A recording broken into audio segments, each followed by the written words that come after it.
Family Mode.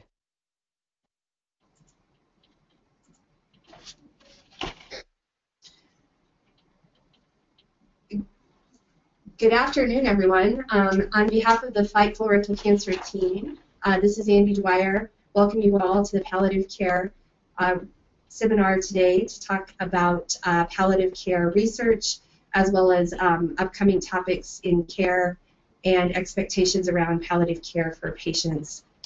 We will begin our webinar here in just a couple of minutes or a couple of seconds. So just a quick housekeeping issue, just a reminder that if you're going to be asking questions today, it's super helpful for you to go ahead and type those throughout the course of the presentation from our presenters so that we can make sure and elicit all the questions and facilitate the conversation with today's presenter. So I think we are set to begin. So on behalf of Fight Colorectal Cancer, we're really excited to introduce and welcome Dr. Jean Kutner, who is one of the medical advisory members for Fight CRC and who is on faculty at the University of Colorado Cancer Center. So just a quick reminder that Fight CRC webinars are archived and available for viewing at any time at our website at fightcolorectalcancer.org webinars. After the webinar, we will be sending you out a brief survey about evaluating the webinar around satisfaction and other topics that you might be interested in. And just a reminder, as I said before, at the right side of the screen to ask questions, please type in those so that we can vet those for discussion at the end. And follow us on Twitter at hashtag, what was the sorry, real quick, hashtag CRC webinar. Okay, next slide. So just as a quick shout out to our research advocacy and training support program with Fight CRC, we wanted to just make a quick note for those of you who are joining, who are part of our RATS program, that this is part of the curriculum towards the research advocacy training initiative.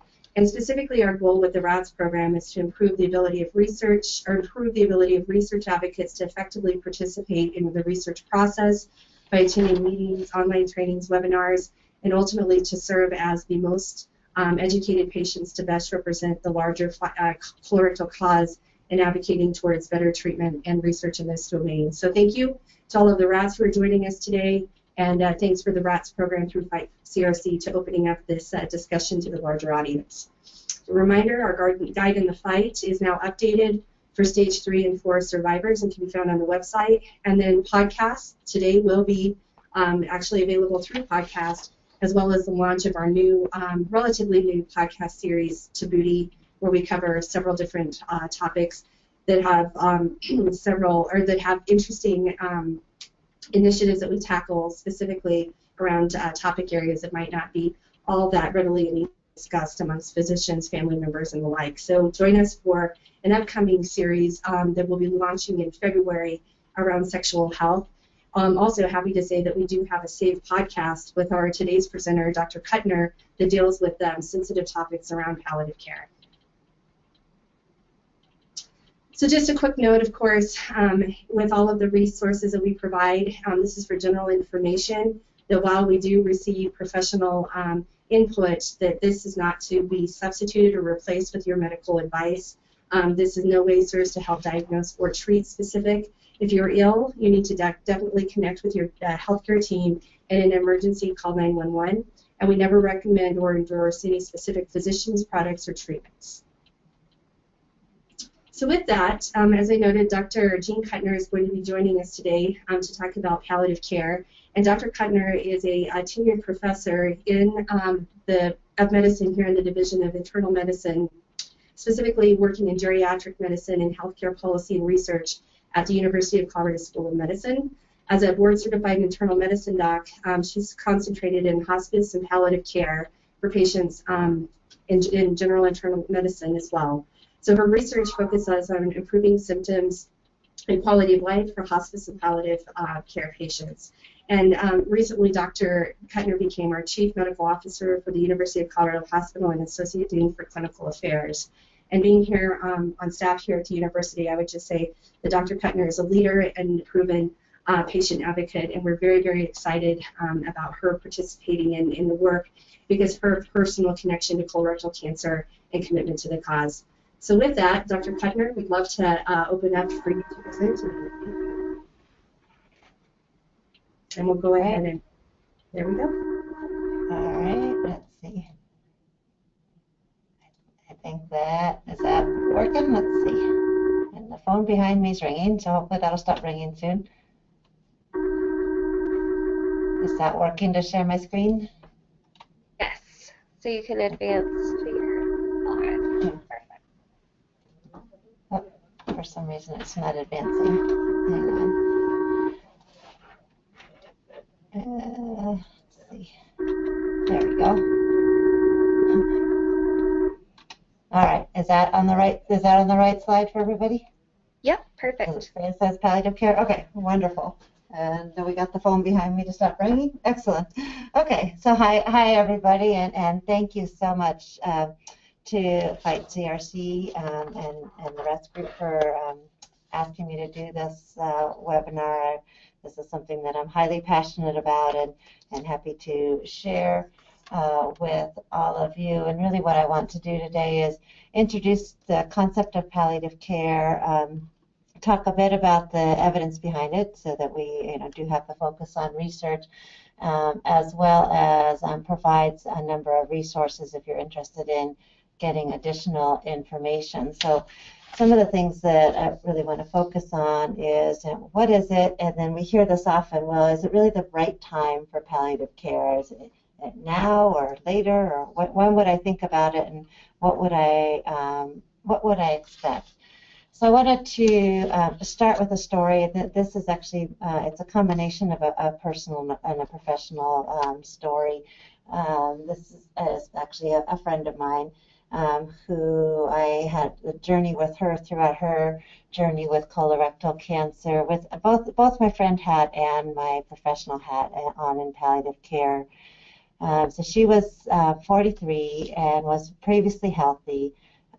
She was having some problems with hip pain, and she was doing a lot of running, was training for some sort of fundraising run, and was just having a lot of hip pain. It wouldn't go away, went to her doctor. Eventually she ended up getting an MRI of her hip, and it was at that point it was found out that her hip pain that she thought was a running injury was actually metastatic cancer. This was after some extensive workup, eventually confirmed as being as colorectal cancer. And so then when this diagnosis happened, had a number of sources of suffering, I think, as people can imagine. One was the pain itself, which is what caused her to go to the doctor in the first place. And then the suffering related to having a sudden serious illness diagnosis at a time in her life when she hadn't even been thinking about that, and the uncertain future that came with that.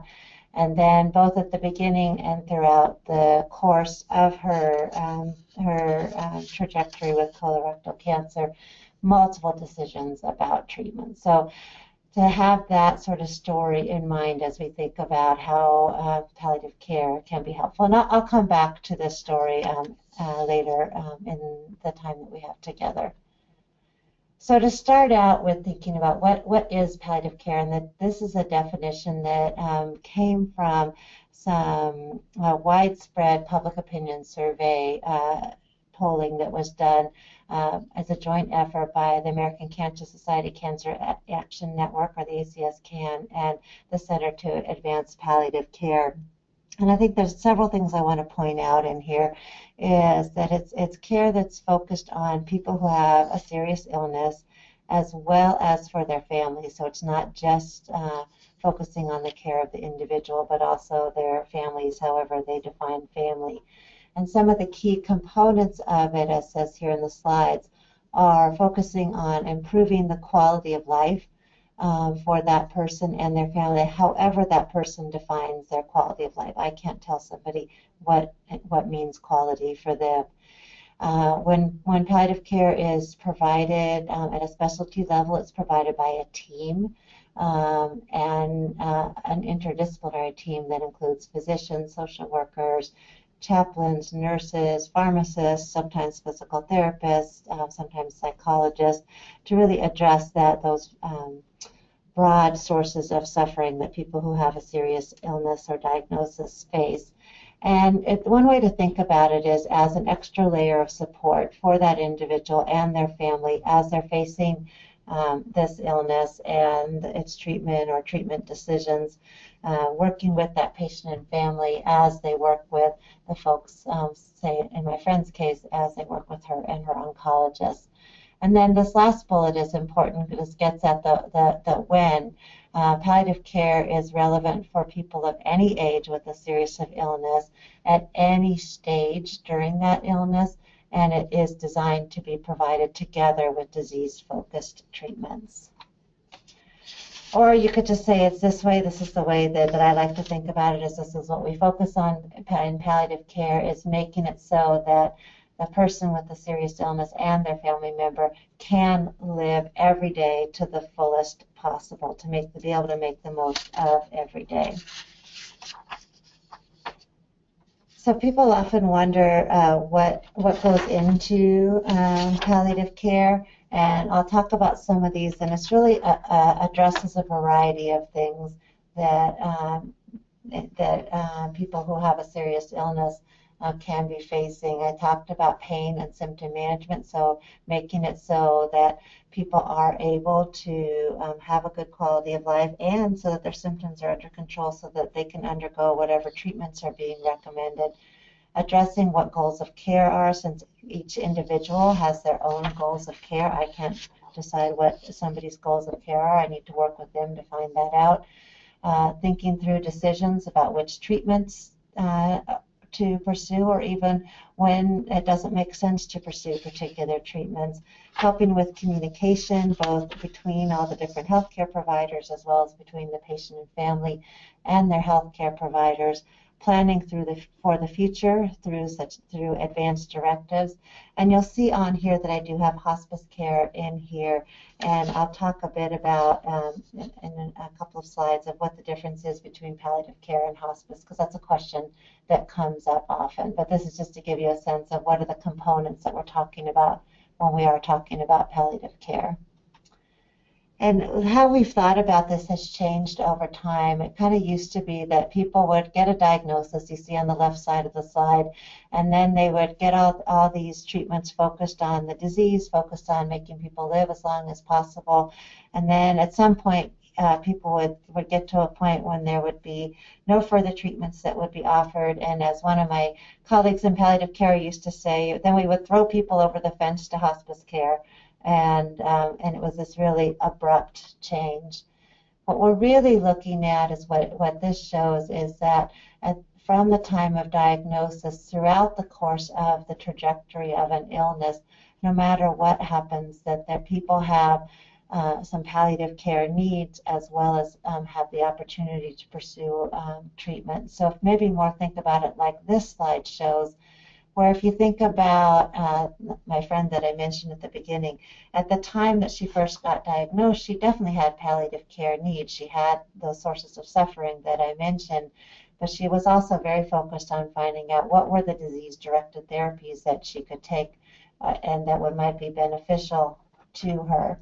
And so there was a combination over the course of her time that she had colorectal cancer, where there was a sort of interplay between palliative care and disease-directed therapies.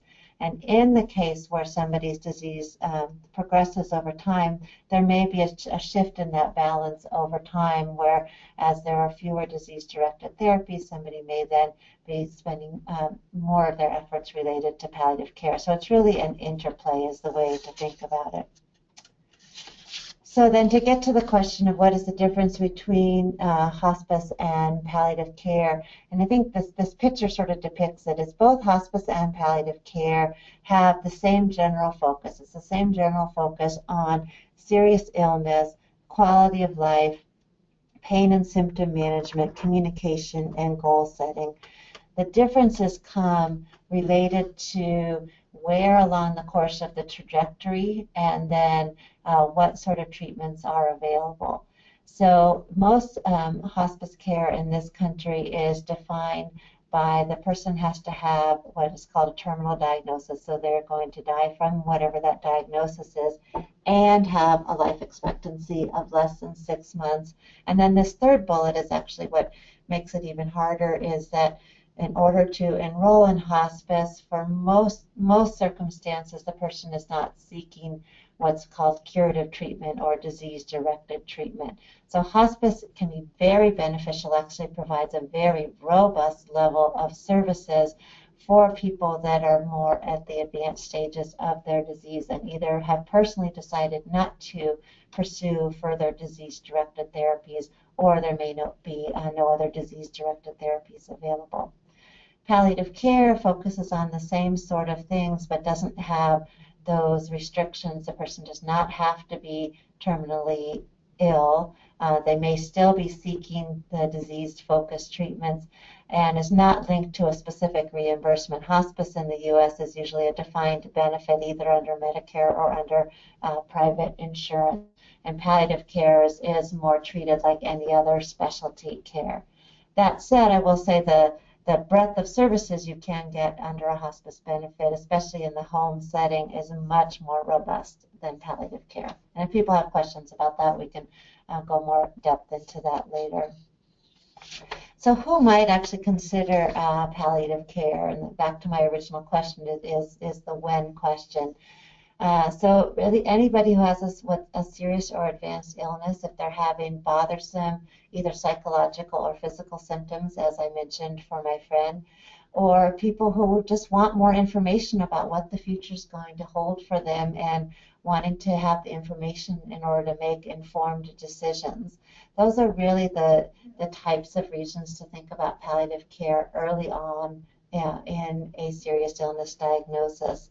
Later on in a diagnosis, or for people who are more ill, palliative care also can be relevant for people that just seem to be in and out of the hospital or the emergency department frequently, or just having decrease in their function and less able to care for themselves. We also work a lot with their family caregivers and the family caregivers who are distressed or just worn out. And then more when people are in the hospital, we often get involved when people are having a long hospitalization or in the intensive care unit. So kind of from the spectrum of early diagnosis through later in the disease. And this is what we try to prevent. It's always good to have a little bit of humor where the doctor's telling the patient, you've got 6 months, but with aggressive treatment, we can help make that seem much longer. What we're trying to do is prevent that. If you have 6 months, we want to make that the best 6 months possible. That's really where we focused our efforts in palliative care. So some of the key components, especially when we get involved with palliative care and seeing a patient, is, as we've heard some patients and caregivers or family members say, wow, I've never had anybody ask us those questions. We tend to ask really a broad set of questions, the things that are under this multidimensional assessment bullet, is understanding where you are in understanding your illness, where you are in your illness trajectory, what things are distressing to you, where are those unmet needs, whether it's symptoms or social concerns or support or spiritual distress, understanding how this is affecting your family and just the overall setting, really focusing on the person as a person, not just a disease. And where we focus on is then alleviating or mitigating those sources of distress, whether it's pain and symptom control, and really diving into those conversations about some of those tough issues, things that are sometimes tough to bring out, about things like what does my future hold, or what if I decide I don't want further chemotherapy, or who's going to take care of my family. Really a whole breadth of those sort of issues that are sources of distress for people that have a serious illness. And when we think about the spectrum of topics, they really are relevant for anybody who's caring for somebody with a serious illness. So the oncologist, the nurse practitioner, the primary care physician who is part of your treatment team, being able to recognize when these issues are arising, be willing to either address them, know where there's additional resources, and be willing to find and refer to specialist palliative care if necessary. And we really try to integrate along with disease-focused treatments. So recognizing that if we can address symptoms, it's more likely that somebody will be able to complete their chemotherapy, complete their radiation, or whatever's being considered as a line of treatment if those sources of distress and suffering are being treated. Exploring with the individual and their family member, what are their personal values, what is important to them, what are their goals, and our goal is then to work with the patient and family to say, okay, here's what you've told us are your goals and values. Here's the treatments that are being considered. Let's look at, for you, what are the potential risks of those therapies, what are the potential benefits, and what are the potential burdens. And things that go in that burden bucket are things like having to be in the hospital or having to travel back and forth for therapy or those sort of things. And then what we do is work closely with the patient and the family to create a plan of care that brings together what their goals are with what the available treatments are, and then we reassess over time. Plans don't always go as could be hoped, so what's the plan? Let's reassess it over time. So palliative care, if you say, well, gosh, I haven't heard much about it, where did it come from? It's actually relatively new as a specialty. Hospice care in the U.S. has been around since about the mid-70s, and palliative care has really grown up in the U.S. over the last probably 20-ish years. As you see on this slide, it became a board-certified specialty in medicine just in 2006, with the first board exam being in 2008, and there's now fellowship training that was accredited fellowship training that just started in 2009. So it is relatively new. There is also special accreditation for nursing, social work, and chaplaincy, as you see here on this slide. So why would somebody call palliative care? And if you look both here at University of Colorado Hospital, the reasons that we get cared for consults, as well as nationally, the number one reason we actually get called is to assist with clarification of care goals. So this gets back at what I was just saying, of help working with the patient and their family to figure out what's really important to them as a person given where they are. We also assist a fair amount with pain, other symptom management, things like constipation, shortness of breath, nausea, those sort of symptoms. With our multidisciplinary team, we have a social worker and chaplain, provide emotional, social, and spiritual support. And then also a fair amount of coordination of care, especially when there's multiple services involved, is kind of bringing it all together to create a comprehensive plan for that patient and their family that's consistent with their goals. To insert another little bit of humor, as this slide shows, this is often how we feel like when we're getting consulted. The doctor's saying, there's no easy way I can tell you this, so I'm sending you to someone who can. And often we are in that position of being the ones that are really helping patients and families process news that may not be what it is they were hoping for. So there's kind of the background of what palliative care is, and hopefully that helped kind of give people some grounding in what it is I'm even talking about. Thought I'd give this is really pretty high-level overview of the evidence. I'm going to start you and end you on this section with slides that give the summaries and then give some of the data in between. So what's been shown over and over, that palliative care really is quality of care, and that palliative care, when palliative care gets involved with a patient, there is improvement in pain and other distressing symptoms. There is an improvement in attaining goals of care, supporting decision making, improving quality of life of both the patient and their family, improving both patient and their family satisfaction with their care, easing that burden, and actually helping patients complete life-prolonging treatments, as I mentioned, when their symptoms are managed. And if you say that value in care is higher quality at lower cost, and I'll show you some of that data, enhances the value of healthcare. We hear a lot about value these days. So on a bit of a high-level whirlwind review of some of the key data and research in palliative care, these data come from a randomized study that was done at Kaiser actually some time ago, between 1999 and 2000. And what this study did was it randomized, that's what the RCT is up there, randomized people had heart failure, chronic obstructive pulmonary disease, or emphysema, or cancer patients to either a palliative care intervention or the usual home care. And what you see on here is the orangish bar, or the bar on the left, is those patients who had usual home care, and these were all Medicare patients, or patients who got the palliative care intervention. And you see from left to right that actually those who got palliative care actually had more visits at home, but then they had fewer visits to the physician, so if they had to come into the office fewer times.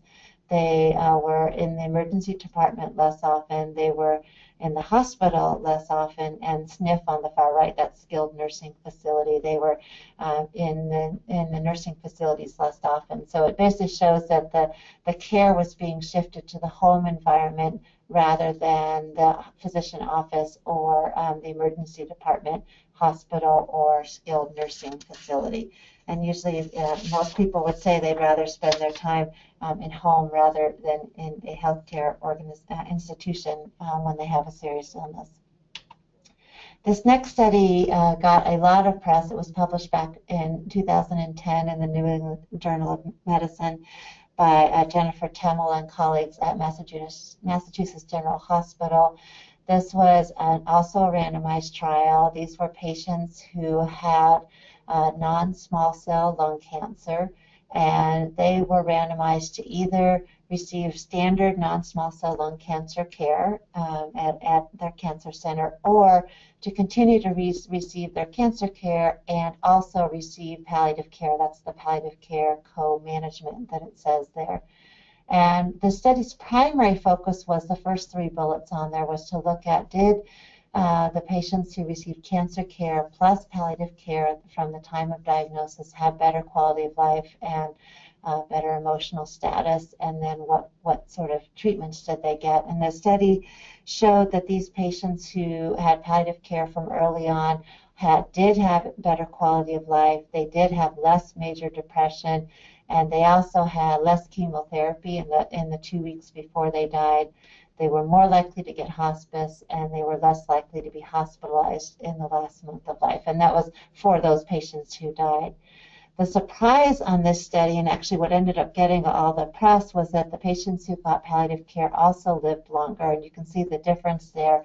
The ones who got palliative care lived an average of 11.5 months, whereas those who got the standard cancer care only received about lived about 9 months. And this is what's called a survival curve that shows those data. The top curve, or the one that is red, is the patients that received the early palliative care plus cancer care, and then the bottom curve, or the blue one, is those that received standard cancer care only.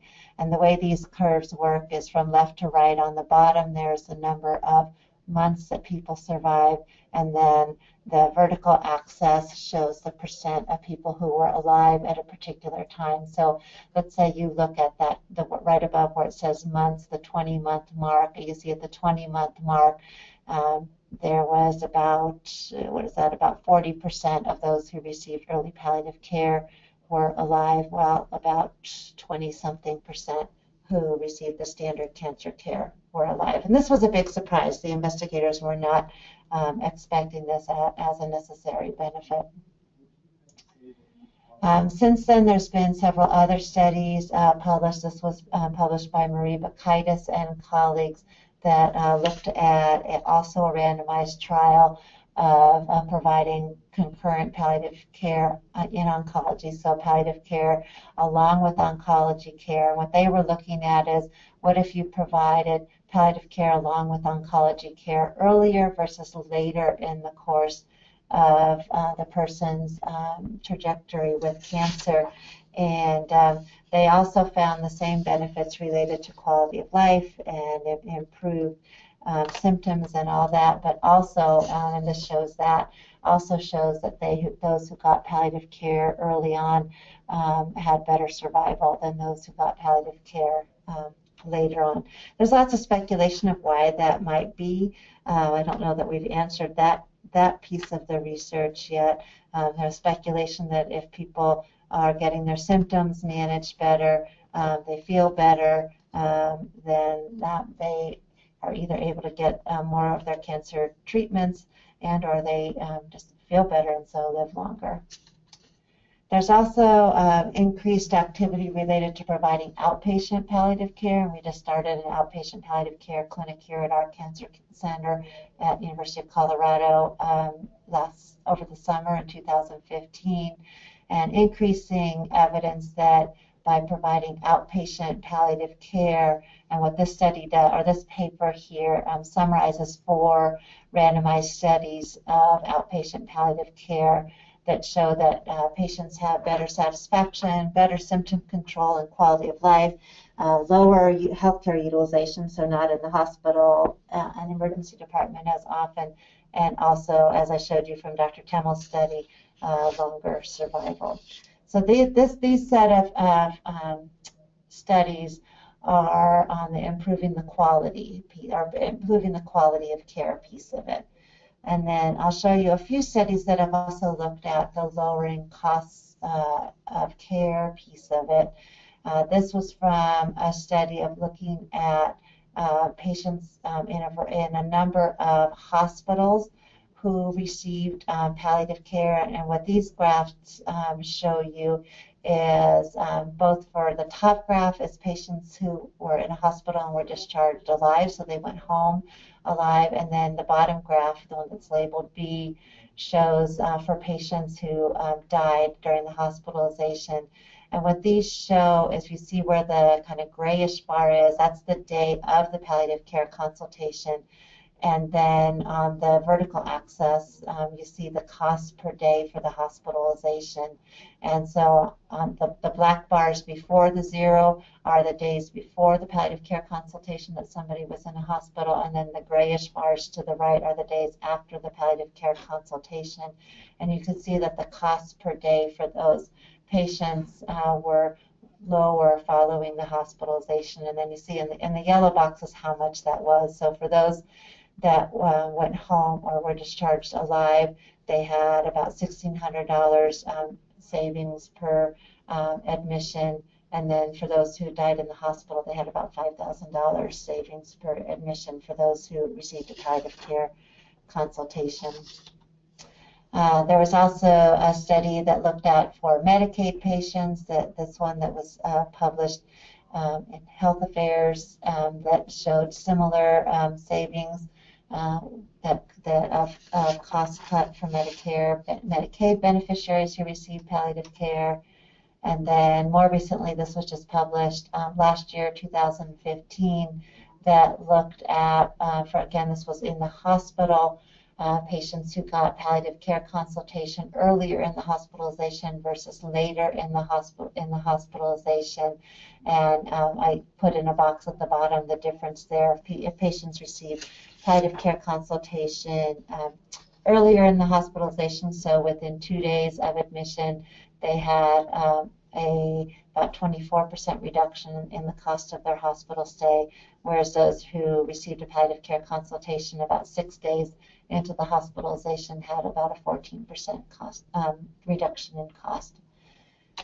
So what does all that mean? Remember I mentioned that the values. So values defined as higher quality at lower cost. So that what the evidence is showing for palliative care is that the quality improves when palliative care is involved with all of these items that I've already mentioned, as well as the costs are reduced. So it's really a win-win. The patient and their family do better and healthcare costs are lower. It's been talked about that palliative care really is one of the sort of high-value healthcare components. All right, so hopefully now I've showed you or talked about what is palliative care, and then some of the evidence as to its benefits. And now I want to talk a little bit about some recommendations and guidelines related to palliative care. So, you know, it's not just me saying it's a good thing. The IOM is the Institute of Medicine, and the Institute of Medicine has actually had 8 reports that are relevant to this topic. There's 2 that I'm going to talk about. This one, the Delivering High Quality Cancer Care report that came out a couple of years ago, and then the Dying in America report that came out last year. And really what all of these reports say is reiterating this recommendation that palliative care is essential to quality care. I mentioned the Delivering High Quality Cancer Care report, and if you want additional detail about it, I did provide the website here. This is actually a comprehensive report that really addresses multiple components of providing high quality cancer care. The part that I wanted to focus on is recommendation 2 that talks about, in the setting of advanced cancer, the cancer care team should provide care that is consistent with the patient's needs, values, and preferences, and specifically should provide patients who have advanced cancer palliative care, psychosocial support, as well as timely referral for care as needed. And this is a figure that comes from this report. And what you'll see here, and I added the red, I guess that's an elliptical, or whatever that is, oval, how's that? I added the red oval to highlight where these topics that we're talking about today come in. So what this figure depicts is the continuum of cancer care from, on the far left side, things that we do for prevention and reducing risks of cancer, to the far end, right side of end-of-life care. And you'll see that what this report emphasizes is that at the time of diagnosis, in that purple arrow, we should be focusing on these topics: planning of care that's consistent with the patient's goals, palliative care specifically, psychosocial support for the patient and family, as well as prevention and maintenance of long-term late effects, things that we think about as part of survivorship care, and support for the family. So this report really put it out there, confirming that from the time of diagnosis, we need to be paying attention to all these components of the person who has this cancer diagnosis. And then this report that came out, I guess, at the end of 2014. My years got away from me. I had the privilege of serving on the committee that put together this report. I, again, have the website there for you. You can either download and read the whole 500-something page report, or also on this website there are a number of like executive summaries and summaries of the recommendations. And what this report focused on was 5 key areas as depicted on these slides, and came out with some key recommendations and that fit with these 5 key areas. And what the report's sort of bottom line finding was that palliative care enhances quality of life, reflects patient choices, and supports families. So really coming out in support of and bringing together all of the evidence that I just gave you a little taste for. And the report had some key recommendations that, that insurers and care delivery programs should cover the provision of comprehensive care for people with serious illness, that this should be part of key education for everybody who cares for people with serious illness, not just those of us who are palliative care experts, and that these financing for palliative care should be integrated into both medical and social services, and that there was also a need for public engagement and increased awareness. And I think this is probably where all of you come in is increasing awareness about these services and how they can be of benefit, and also enhancing access to these services. There's also recommendations from the American Society of Clinical Oncology that came out in 2012 recommending integration of palliative care into standard oncology care. The National Comprehensive Cancer Network also has a set of palliative care guidelines with the recommendation, again, that palliative care be integrated from the time of diagnosis throughout cancer care. And for cancer centers that are certified by the American College of Surgeons and the Commission on Cancer, there is a specific standard, if you care, standard 2.4, that states that in order to be certified by the Commission on Cancer, one of the requirements is that palliative care services are available to patients either on-site or by referral. So see, it's not just me. So all these national entities also recommend palliative care. So I'm going to quickly go through then. You may be thinking, okay, well, this sounds great. How the heck do I talk to my doctor about it? You know, they haven't brought this up. How might I talk with my doctor about it? And this serious illness conversation guide is available on the web at this website that I have on here, the Ariadne Labs website. The Ariadne Labs is actually Atul Gawande's kind of research arm. So if you've heard of him and some of his work, they've been doing a lot of really terrific work related around enhancing communication. And what this communication guide is interestingly is actually designed for healthcare providers, but I thought it would be interesting to provide to you because I think these are same sort of questions for you to be thinking about as you communicate with your healthcare providers or your loved ones' healthcare providers. So the questions around understanding where you are with your illness, and whenever we see patients in palliative care, this is one of the first questions we ask is, tell me about your understanding of where things are.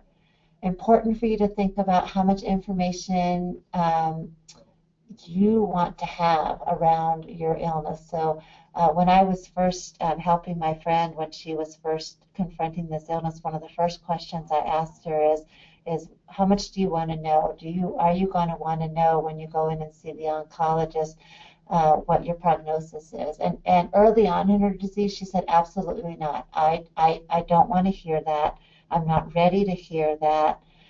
Later on in her illness, she did want to know, but it was important early on to know that, to know how much did she want to know, and that's something important for individuals to think about. And then if you are interested in knowing prognosis, what you'll hear often from physicians is, well, I can't really tell you that because it's about a population, you're an individual. But it's fair to ask about a range. Some of the ways we talk about that, and when we're meeting with patients from a palliative care perspective, is this something where we're talking about years? This isn't going to shorten my life at all, or years but a shorter life expectancy than if I didn't have this illness, or maybe less than a couple years, or are we talking that months? Are we talking weeks? Are we talking days? But always tailoring that to what does somebody want in terms of their level of detail. Other things for you to think about is thinking to the future, is what are those important goals? And remember this is an if your health situation worsens, and to think about and answer the question for yourself of what are those fears and worries, and be able to articulate those so that they can be addressed, and what's so important to you in terms of function, and how would you think about those in terms of trade-offs? This is where we get at those risks, benefits, and burdens that I mentioned. What trade-offs are important to me? What am I willing to go through to achieve what? And then families differ. Some families are very involved. Some families, some people don't want their family to know a lot. But what does a family want to know, and how much do they know about what's important to you? So moving on to where can I get this? Let's say I decide I want palliative care. Where can I get it? Palliative care is available in hospital settings as well as in community-based settings. I will warn you that it's most accessible in hospital-based settings. That's been where most of the growth in the U.S. has been, is in inpatient acute care hospital settings. There has been significant growth in outpatient clinic settings. It is a bit harder to access in the home-based setting, depending on what's available in your community. And hospice is available everywhere, so that people can pretty much access everywhere. But I will warn you that community or home-based palliative care is still in a growth phase. If you're interested in knowing about in your particular state, this is a report that came out in 2015 from the Center to Advance Palliative Care, and their website is there on the slide, that ranks the states as in terms of how they're doing in terms of access to palliative care. And this is specifically hospital-based palliative care. I'm in Colorado, in the middle of the country there. We got a solid B in terms of how accessible palliative care is. So as you see at the top, the bluer the color is, the brighter the blue, the more accessible palliative care is, and the redder color, the less accessible is. And I will apologize ahead of time to anybody who's colorblind, because this would probably be pretty impossible to see. But if you go on the website, you can hover over the states and get the details. It has improved over time, and I'm just going to quickly show a snapshot. If you see from left to right, 2008 to 2015, if you remember that a darker blue color is more access to palliative care and redder color is less access to palliative care, you can see that over time from 2008 to 2015, there's less red and more blue. So we are making progress across the U.S. It does vary hospital by hospital. What this shows is that larger hospitals and not-for-profit or public hospitals are more likely to have access to palliative care.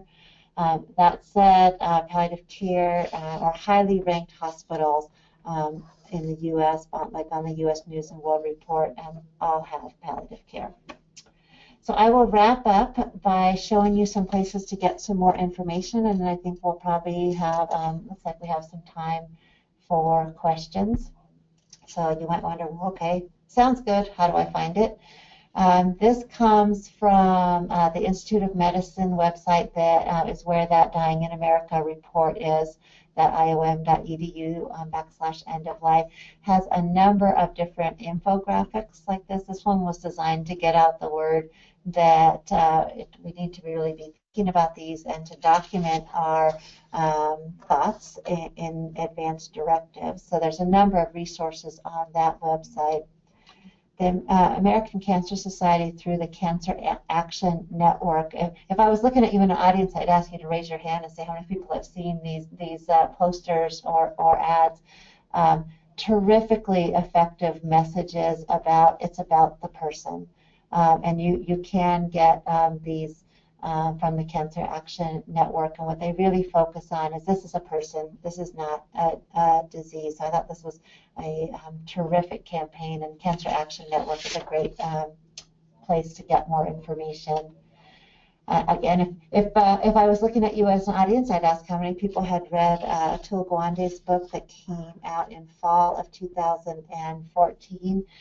If you haven't read it, what I would recommend about it is it does a terrific job of really talking about his transformation as a surgeon from somebody who was very focused on sort of the surgical part of it and learned to focus on the person and their goals, and also provides a tremendous description of the state of care for people with advanced illness in the U.S.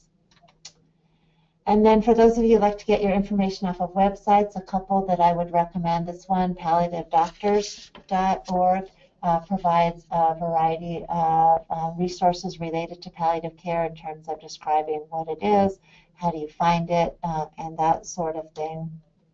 And then this one, getpalliativecare.org, also has a number of resources, particularly this one, how to get it. What you can do is both find it in your area, and then what I think is terrifically helpful on this website, if you click on it to get it, there's this section about how to talk to your doctor about it, sort of what I was talking about before, is giving some tips and tricks about how to bring this up with your doctor if you're interested. So I know that was a bit of a whirlwind tour. I will end with kind of closing the loop on my friend's story, and then we'll take some questions. So we actually had my friend start seeing palliative care before she saw the oncologist. So she started getting her symptoms, especially her pain, as well as her distress at this diagnosis addressed before she before she saw the oncologist. And then over the course of the next 11 months, she was cared for really hand in hand by the palliative care and the oncologist, with the palliative care team focusing on her symptoms and her support and decision making as she progressed through her illness, while oncology was focusing specifically on her treatment options for her colorectal cancer. This partnership really allowed her to participate in first and then second and then third line treatments. And then at the time when she said, you know what, the burdens of these treatments are outweighing the benefits, palliative care was then able to support her and her family in those final weeks, so that she was actually able to achieve some very important goals for her and spend some meaningful time with her family. So I think, well, I don't think the outcome was not what any of us would have hoped when she first got her diagnosis. It was really that partnership that let her lead her life to the fullest, truly to the fullest, over those 11 months. And that was really, really that partnership is what I would hope for anybody who has a serious illness, and especially an advanced cancer. So I will leave this slide up as a way to remind us why we do what we do. Dame Cicely Saunders is the really founder of hospice. She has an interesting background as a nurse, social worker, and physician, was the founder of hospice in the UK, and it was really her model that brought hospice to the US. But I just love this quote as a way to remind us why we do what we do every day. So I will end there, and I think we have some time for questions that I think somebody else will be reading to me, right? Yes. So Jean, thank you so much. That was an excellent presentation. So just a reminder for anyone who hasn't keyed in any questions, please do so, because we'll be running through those right now. But we did have a great question about coverage, and thinking about, number one, if you do need a prescription or referral, and will Medicare, Medicaid, or other insurance plans cover, and is that consistent throughout the U.S.? Got it. And I assume it's for palliative care. So think about palliative care like you say you needed a cardiologist. So because it's a specialty, it's covered in the same way. So like when I see a patient as a palliative care physician, I bill, well, my institution does, but we bill the insurance as I would, seeing that patient as a physician. So let's say you're seeing your primary care physician and you need a cardiologist. Some insurances require referral to a specialist and some don't. So some of that's going to be insurance specific about whether you need that referral, but the payment for it is as it is for any other medical service. The other components of the team, so as a physician, I can bill as a physician for my service, as can our advanced practice provider, our nurse practitioner. The other components of the team, and this is how it usually happens, the social worker, chaplain, etc., are a service provided by the hospital, so that component doesn't bill. Okay. Very good. And along those lines about really where is the place in the setting where palliative care is delivered, especially the question is that is palliative care always delivered in hospital settings, or what do we do, especially in rural communities, and the like, about there's an access issue around maybe even smaller hospitals, and even in rural communities, does the setting always have to be a hospital? Got it. And that is evolving. So there is some access to palliative care at smaller hospitals, rural hospitals.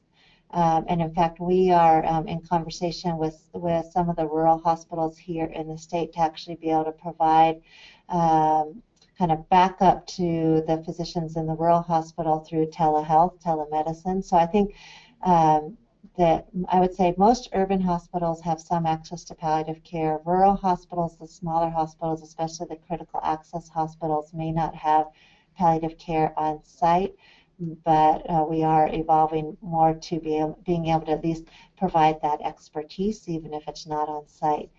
Palliative care outside of the hospital setting usually comes in the form of either an outpatient clinic, which is rapidly expanding. Kaiser actually has a pretty robust outpatient clinic program.